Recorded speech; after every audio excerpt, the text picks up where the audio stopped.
Ini adalah adab bergaul dengan Allah Subhanahu wa ta'ala.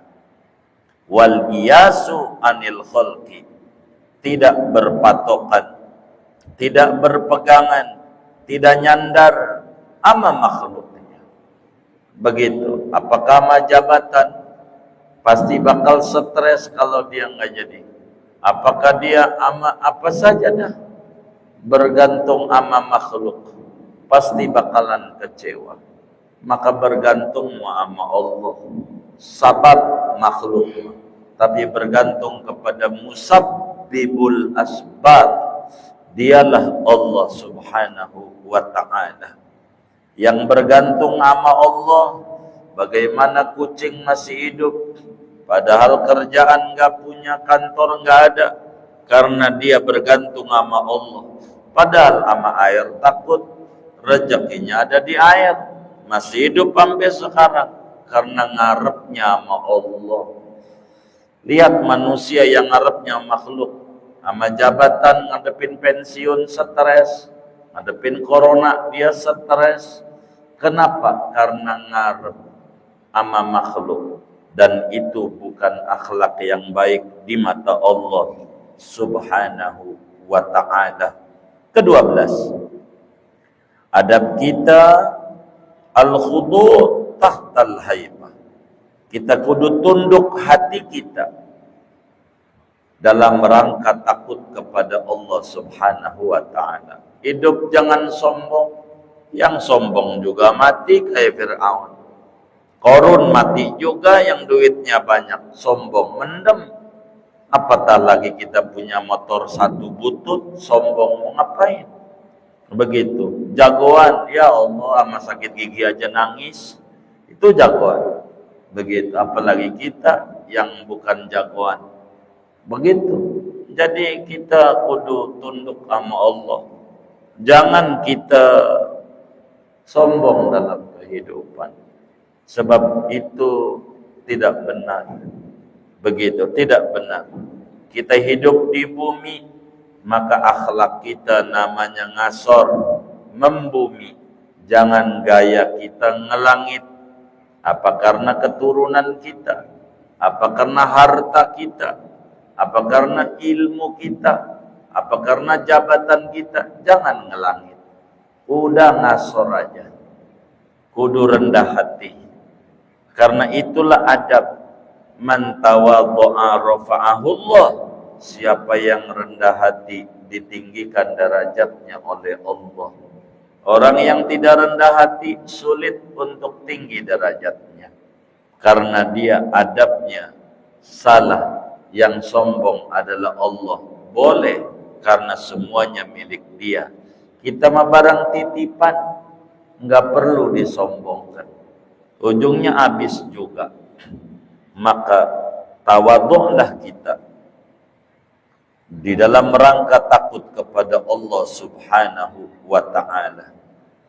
Ke-13, adab kita bersama Allah, kita kudu patah hati. Kita kudu menyesal di dalam diri kita karena malu kepada Allah kurang ibadah. Kita banyak menyesalnya. Ya Allah, umur kita yang dibuang banyak banget buat sia-sia, nongkrong-nongkrong yang disebut kongres, kongko-kongko, ora beres. Itu banyak. Sedangkan umur yang masih ada tinggal sedikit. Malu kita sama Allah. Kita kecewa, sedih kita sama Allah sehingga umur yang ada dimanfaatkan.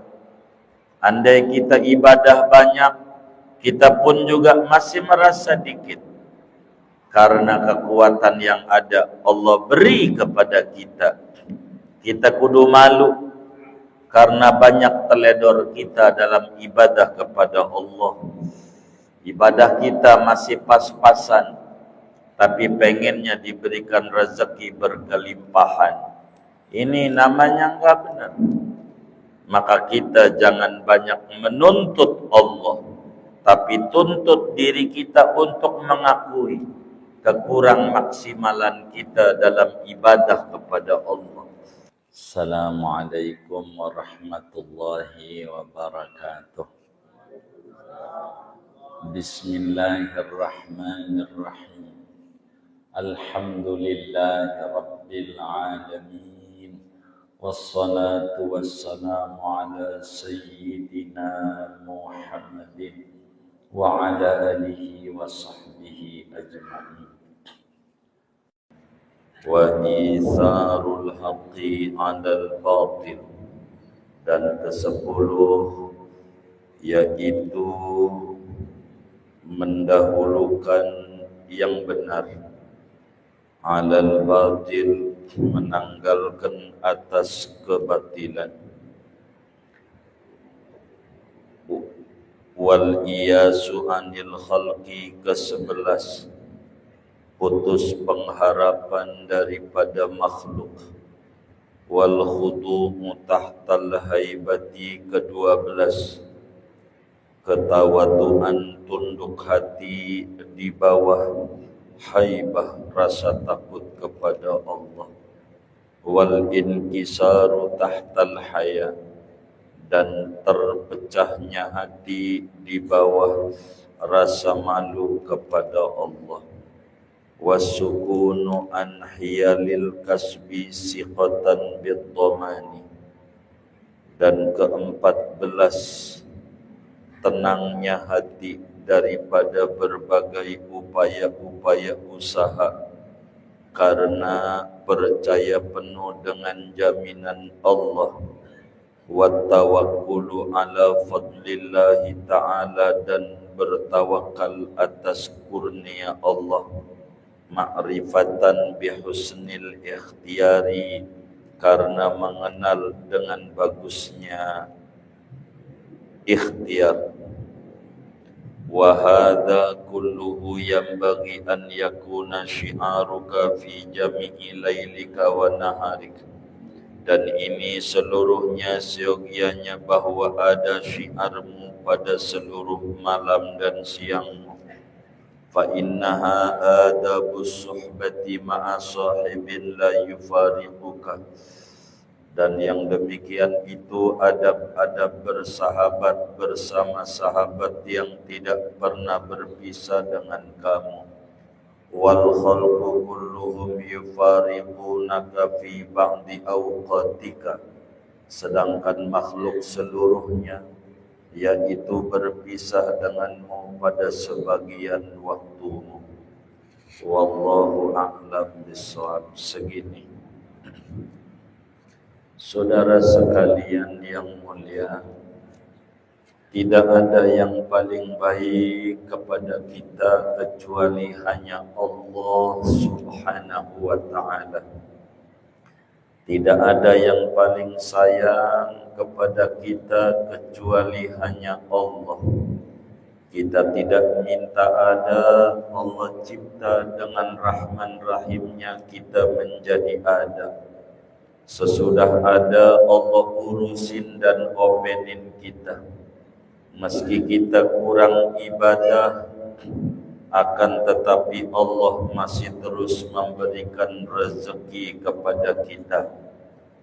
Rezeki itu banyak ragamnya, ada sehat, itu juga rezeki. Keluarga nurut, itu juga rezeki. Anak baik-baik, itu juga rezeki. Di samping dagang laris, itu juga rezeki, paling rendahnya rezeki. Karena itu ada adab yang diatur oleh Islam kita dengan Allah Subhanahu wa ta'ala. Ada adab yang diatur bagaimana mestinya kita kepada Allah yang begitu baik kepada kita. Imam Ghazali radhiyallahu ta'ala an menjelaskan ada 14 adab yang harus dijalankan oleh kita kepada Allah. Dan malam hari ini memasuki adab yang ke-10, 11, 12, 13 dan ke-14. Apa adab yang ke-10-nya? Isarul haqqi 'alal batil. Kita kudu mendahulukan yang benar, kudu menjauhi yang batil. Hal yang kagak benar walaupun enak kudu kita jauhi. Yang benar walaupun pahit kudu kita kerjakan sebagai kita akhlak kepada Allah Subhanahu wa ta'ala. Ini adalah adab hamba dengan Allah. Isarul haq. Kita kudu memilih, kudu mementingkan yang benar daripada yang kagak benar. Apakah kalau udah enggak benar jangan kita ikuti.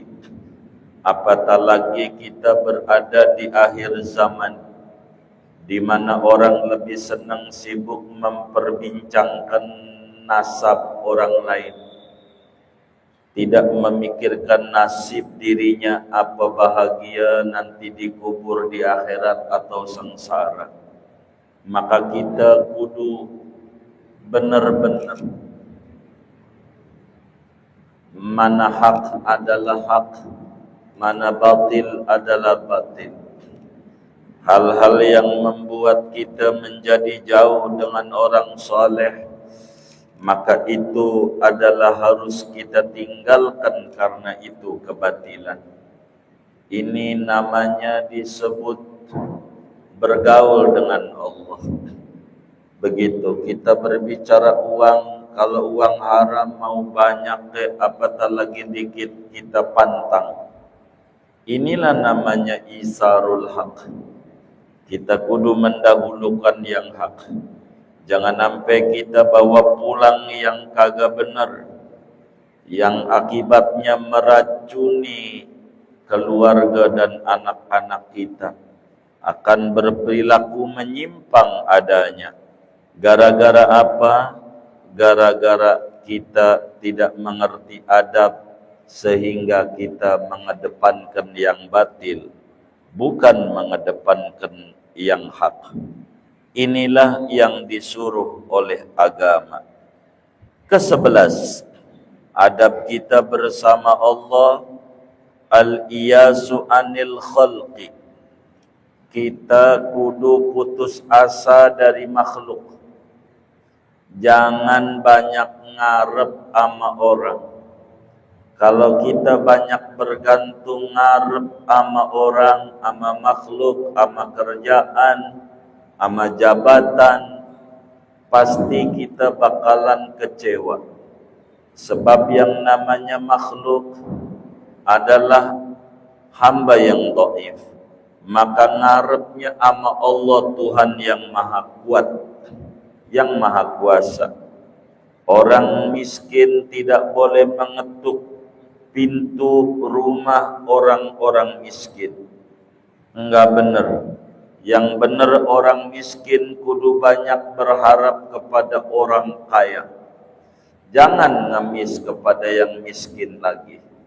Makhluk, jangan ngemis kepada makhluk, tapi ngemisnya kepada Allah yang maha kaya raya.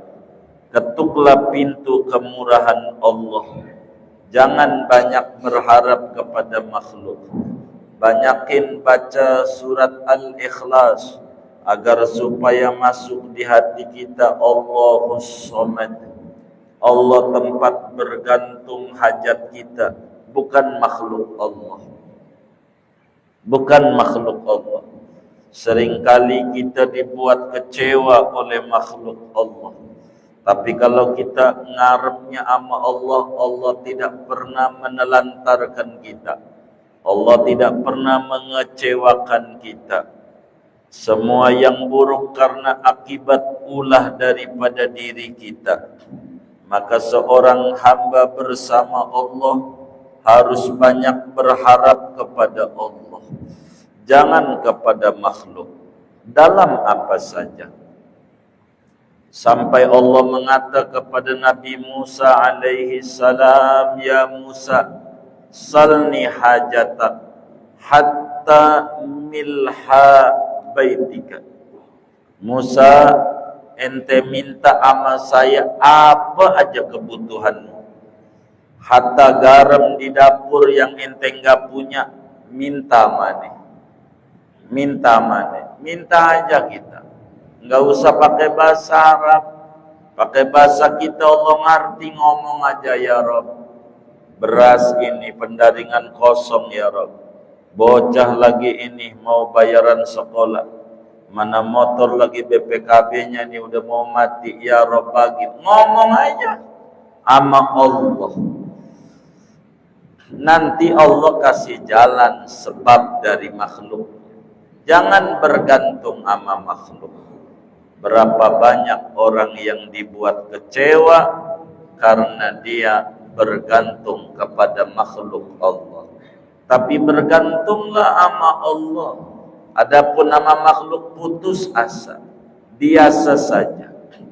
Hidup di dunia ini biasa aja. Jangan terlalu serius-serius amat. Jangan terlalu puyeng-puyeng amat. Sebab dunia ini lahun wala'ib. Dunia ini mainan. Kalau orang main mah biasa aja. Kadang menang, kadang kalah. Yang namanya dunia tempat mainan. Kita usaha, kadang untung, kadang rugi, biasa. Kadang sehat, kadang sakit, biasa. Dalam hidup kita bergantungnya sama Allah. Orang yang sakit bergantung kepada Allah jadi tinggi derajatnya kayak Nabi Ayyub alaihi salam. Jadi nabi, jadi rasul. Orang miskin yang bergantung kuat sama Allah jadi nabi dan rasul kayak Nabi Isa. Maka kemiskinan kita, kesakitan kita jangan banyak ditulis. Banyak orang sakit ditulis di status, tangannya lagi diimpus, ini meriang, yang kayak begitu alamat orang bakal sengsara di dunia. Kalau sakit nggak usah diunjukin, unjukin yang enak-enak sama orang, jangan susah diunjukin. Ini nggak boleh, yang diunjukin nama Allah, baru susah. Sama makhluk jangan. Begitu lihat bagaimana yang namanya orang ngelamar kerja di Sudirman Tamrin, coba kalau diunjukin susah dia butuh kerja, pakai sandal cepit, pakai baju compang-camping, datang ke kantor, kira-kira diterima apa kagak? Kagak, lu nunjukin susah. Yang kagak, pakai jas, pakai dasi, pakai map, pakai tas, keren. Padahal dia lagi susah, tidak diunjukin kepada makhluk. Ama Allah ya, itu adalah adab kita. Sebab kalau kita mengeluh, kesusahan kita diunjukin nama makhluk, pastikan Allah bakal buka 70 pintu kesusahan, mangkinan sengsara. Lihat orang-orang sakit dikit ditulis di status, sakit dikit ditulis di Facebook, di Instagram, yang kayak begitu bukannya tambah senang hidupnya, tambah sengsara. Kenapa? Berharap biar ada makhluk kasihan sama dia. Salah dia. Berharap sama Allah agar Allah mengasihani dia. Nanti dikirim makhluk sama Allah biar ngopenin kita. Ini adalah adab bergaul dengan Allah subhanahu wa ta'ala. Wal iyasu anil khalqi, tidak berpatokan, tidak berpegangan, tidak nyandar sama makhluknya. Begitu. Apakah sama jabatan? Pasti bakal stres kalau dia nggak jadi.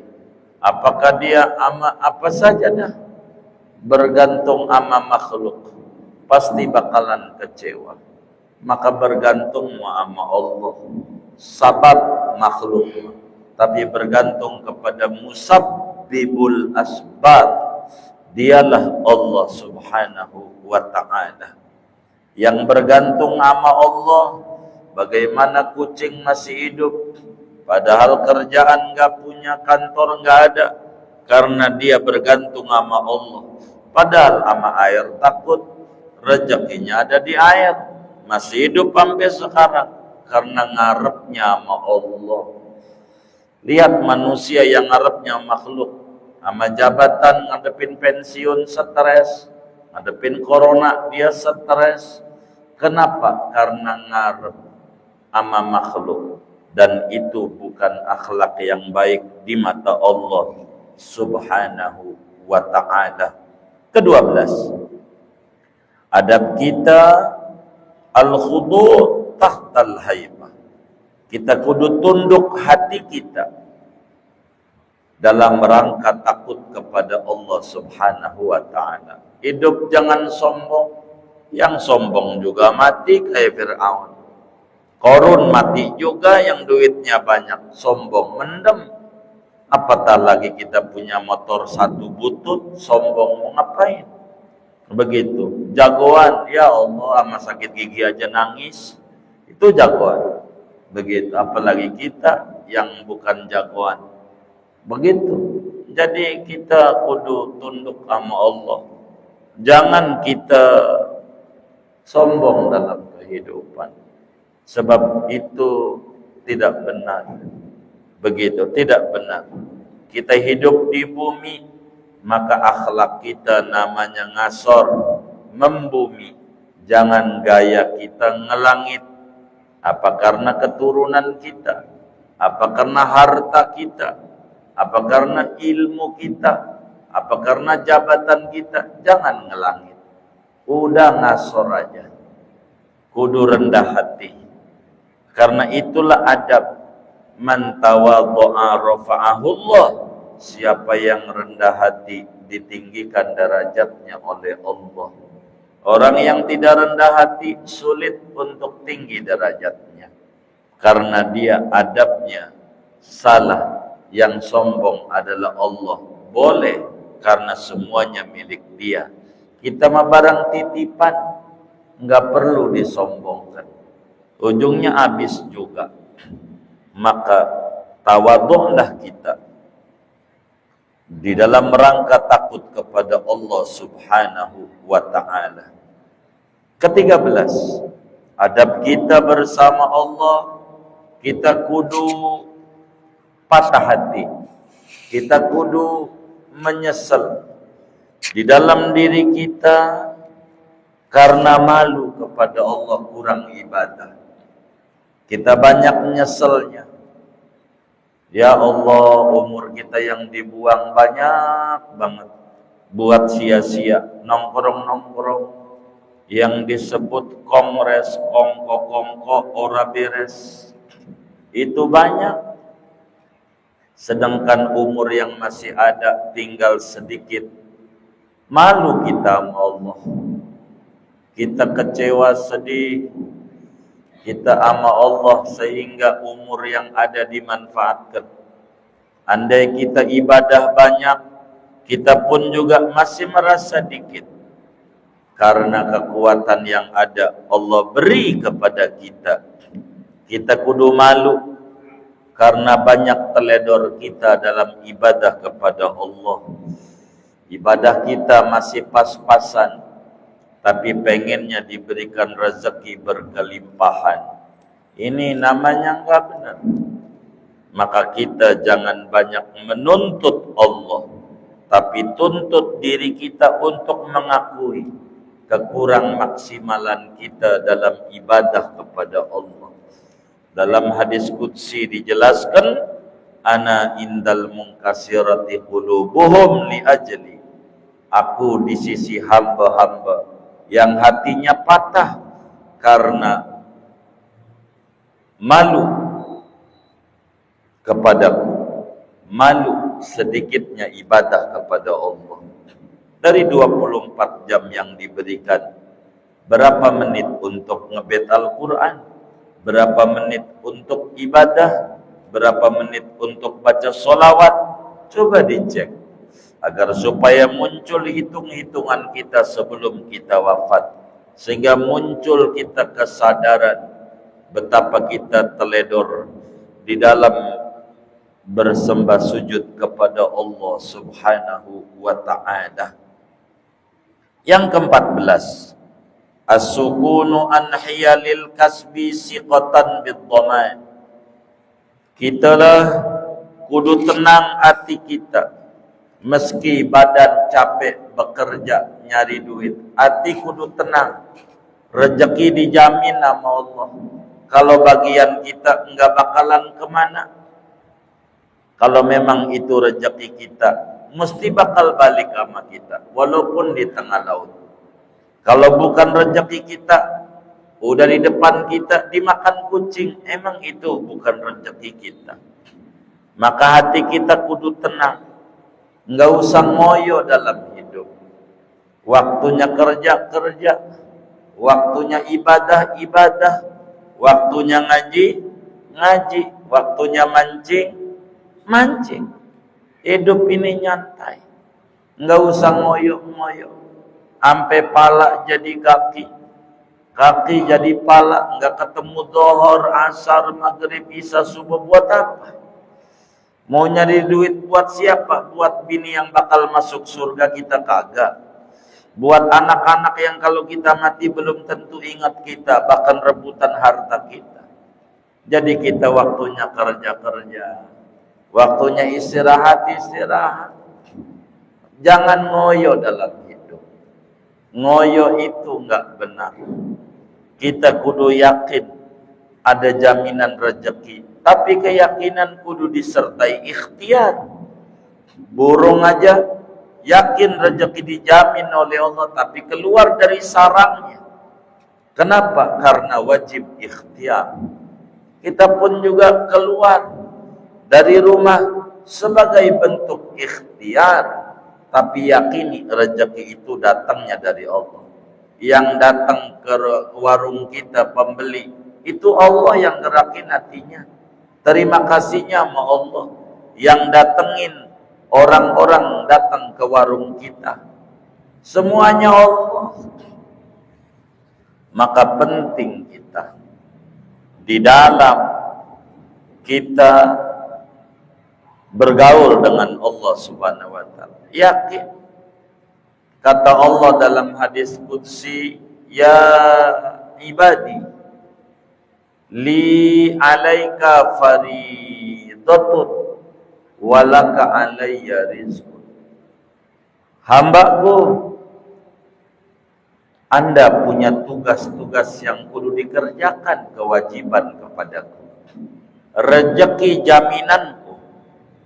Andai kau tidak mengerjakan perintahku, aku tidak akan luput, tetap akan aku berikan rezeki.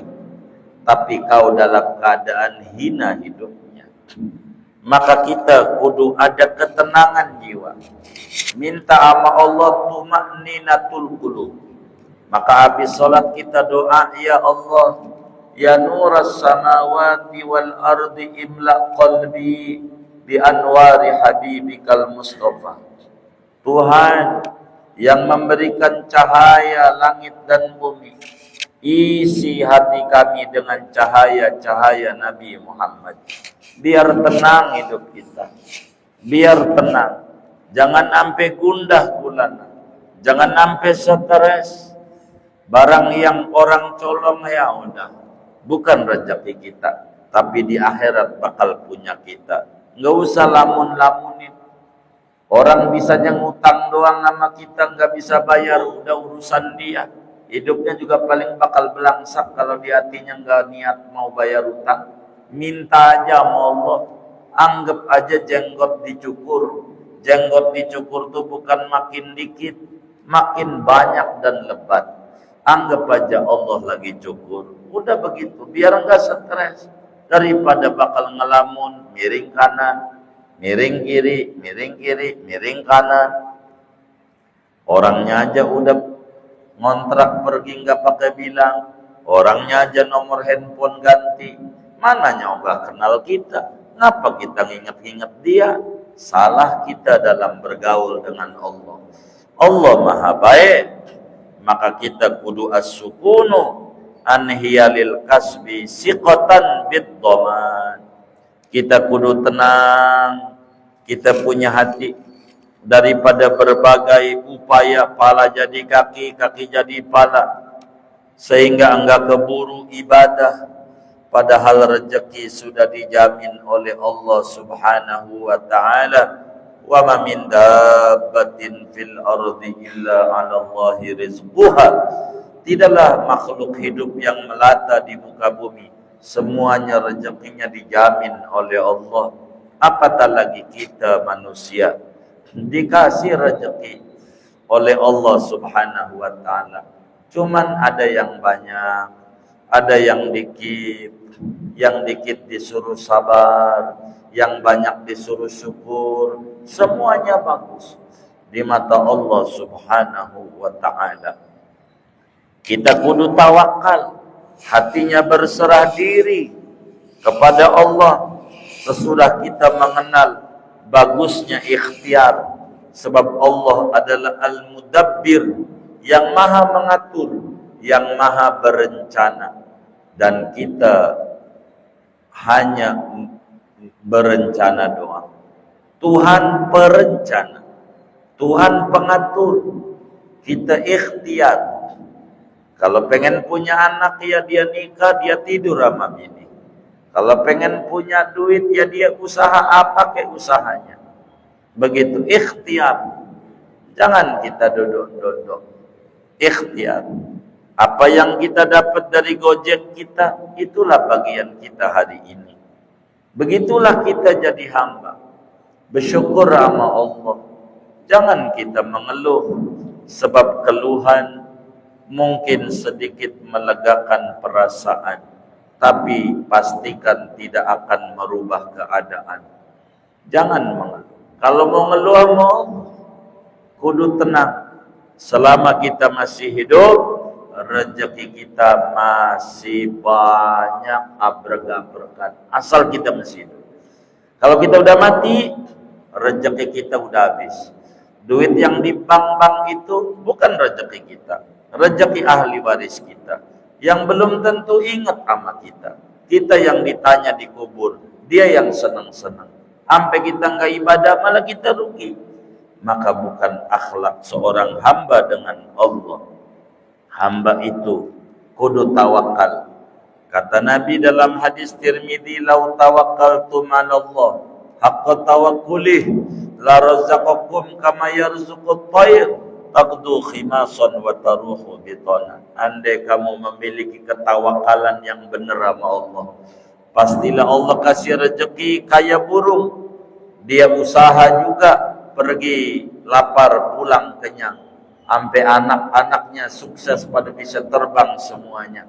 Kenapa? Karena memiliki ketenangan jiwa, memiliki rasa tawakal kepada Allah Subhanahu wa taala.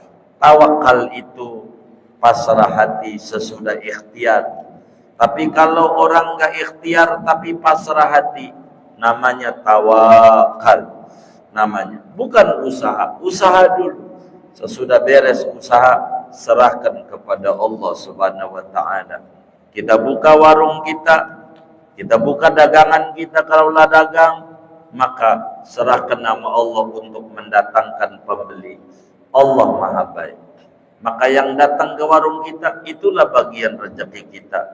Udah nawar enggak jadi, itu bukan daripada bagian rezeki kita. Tenang aja. Dan ini adalah akhlak-akhlak yang diajarkan oleh Islam kepada kita. Kata Imam Ghazali, 14 adab ini mesti menghiasi sepanjang siang dan malam kita. Hari-hari kita kudu dihiasi dengan 14 adab kita. Kita kudu menundukkan kepala kita. Kita kudu menguatkan konsentrasi kita. Kudu kita lebih banyak diam, tenang anggota tubuh kita, buru-buru menjalankan perintah, menjauhi larangan, jangan menentang takdir, selalu berzikir, senantiasa bertafakkur, kita mengedepankan yang hak, menjauhi yang batil. Kita kudulah putus asa dari makhluk, berpegangan nama Allah aja, dan hati kita kudu tawadhu. dan hati kita kudu terpecah karena kita malu sedikit ibadah kita. Kita kudu tenang jiwa kita. Kita kudu tawakal. Inilah 14 adab yang harus kita jalankan dalam hari-hari kita, dari mulai bangun tidur sampai kita tidur kembali. Inilah adab seorang hamba bersama Allah yang tidak berpisah dengan kita, sedangkan makhluk semuanya bakal berpisah dengan kita. Bahkan kita tidur, kuping kita dijaga oleh Allah sehingga semut enggak masuk, bini kita ngorok, tapi Allah jagain kita.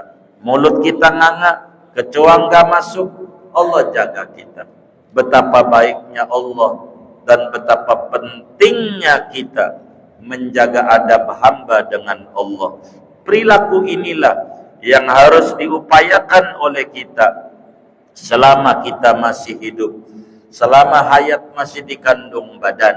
Upayakan, kita harus mengamalkan adab-adab hamba dengan Allah. Dengan itu fa insyaallah hidup kita berlimpah barokah, umur kita barokah, kesehatan kita barokah, hati kita barokah, rezeki kita makin barokah, usaha-usaha kita barokah, keluarga kita barokah, anak keturunan kita bakalan barokah, dengan kita memiliki adab yang bagus bersama Allah Subhanahu wa taala. Mudah-mudahan Allah berikan kita taufik dan hidayah. Kita pelan-pelan tapi pasti mampu mengamalkan adab-adab hamba kepada Allah yang dijelaskan oleh Imam Ghazali radhiyallahu taala an di dalam kitab Bidayatul Hidayah ini. Allah beri kita keselamatan di dunia, keselamatan di kubur, dan keselamatan di akhirat. Amin. Amin ya rabbal alamin. Al-Fatihah.